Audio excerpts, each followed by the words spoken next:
since I moved to Brisbane, in about the last sort of 3 or 4 months, I've been regularly visiting the detention centre, at least sort of twice a week, and gotten to know the guys in there and gotten to know their stories. So it becomes personal when you get to know someone.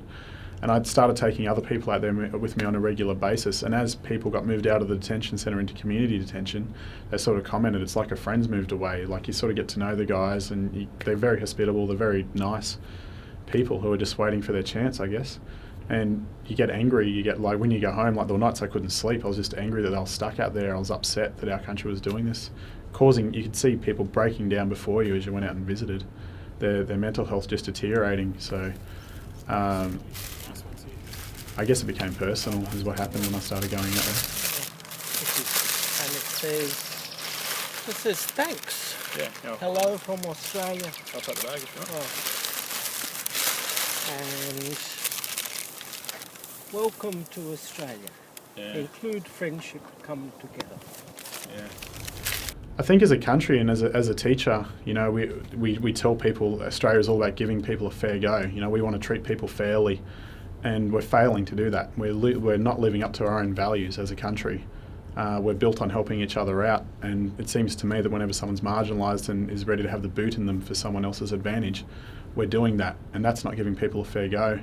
And I just worry about what kind of future that will be for a country, for the kids I teach now. Just set that up this morning, slept out last night. Said I wasn't going to talk much. Had 5 people here, that's where we slept on that tarp. And the welcome sign. Cool.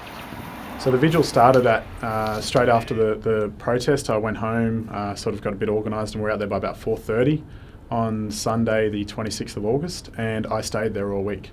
And I had friends come out. There's at least one other person there. Sometimes there was up to about 6 or 7 at one time. Just stayed there, and at first I was hoping that this would somehow like put me in the same position as the detainees, like I'll be in there suffering with them. I can't claim that anymore, because it was a week that I'd chosen to do, and you know, I knew when my week was ending. I had friends there for support who I knew, so I was nowhere near going through what the detainees were going through. I remember a few weeks ago, The Amazing Race was actually on TV, and one of them was sighing as they watched these guys trying to get into it, couldn't find their passports or something. And it nearly made me cry, because this guy was just like in tears, just talk about in your face, you know. Lack of birth. Being out there, being a presence meant that they could internalise someone being out there caring for them. So really, I was out there, I played Scrabble, and I waved at the detainees a lot. That's all I could do. Okay, so how did they take that, the detainees?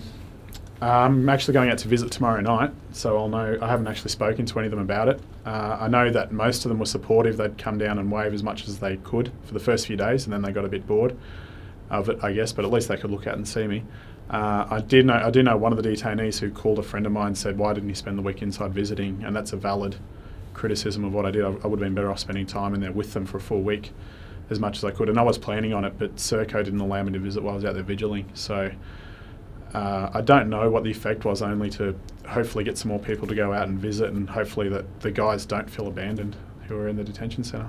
So what would you be your outcome from your vigil? What would you have hoped, and then did it come to fruition? Yeah, I guess I hope to sort of show to the asylum seekers that there's someone outside who cares, and I think I achieved that. Like, people saw them, and there's a couple of people I know who are very traumatised, who never missed an opportunity to walk outside and wave, who spent a lot of time outside just sitting and watching us, watching them. So I think I achieved that, and I was also hoping to get other people interested in maybe getting them active, and I have had interest from people who were aware of the issues but didn't know what else to do, who at least have said, I'm going to come visit with you next time, or let's go visit them, or let's do something else. I don't know what else to do, but let's do something else. So I guess it's the idea of it trying to be a motivator to get some action on this issue was successful. You know, you always have grand plans in your head, but you know, life doesn't work that way.